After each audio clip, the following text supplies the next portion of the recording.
Voilà, je conclus. Je pense qu'on est rentré un petit peu dans le détail ici de subtilité, mais je pense qu'on peut prendre un peu de recul et conclure donc, sur cette notion d'un cerveau bayésien.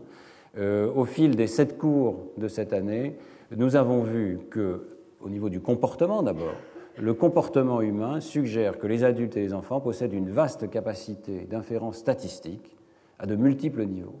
Dans la perception, comme on l'a vu aujourd'hui, il y a des anticipations, l'internalisation d'un modèle statistique des entrées, mais aussi dans l'action, dans l'apprentissage du lexique.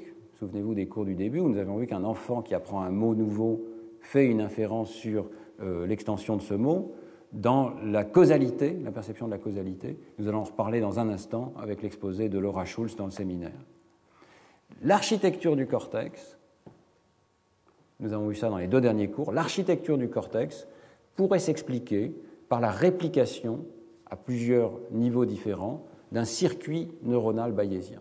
C'est la proposition qui est faite et qui est très importante, c'est que pour la première fois, on commence à avoir une idée de la raison pour laquelle il y a une sorte de module d'organisation corticale en couche et il pourrait y avoir donc une sorte de calcul minimal qui est répliqué en différents endroits du système parce que chacun de ces endroits, avec un code un petit peu différent, essaye de tirer des inférences bayésiennes successives des entrées sensorielles.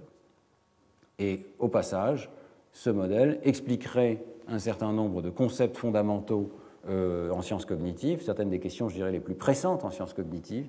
Il commence à apporter un élément de réponse au problème de l'induction de règles abstraites. Comment fait le cerveau pour induire des règles parfois de très très haut niveau, on l'a vu dans l'apprentissage du lexique ou de la causalité, à partir des entrées sensorielles qu'il reçoit, mais aussi le problème de la détection des erreurs, nous venons de voir aujourd'hui, et de la réaction de surprise. Je pense que nous allons vers une modélisation mathématique, quantitative fine de ce que c'est qu'une réponse de surprise.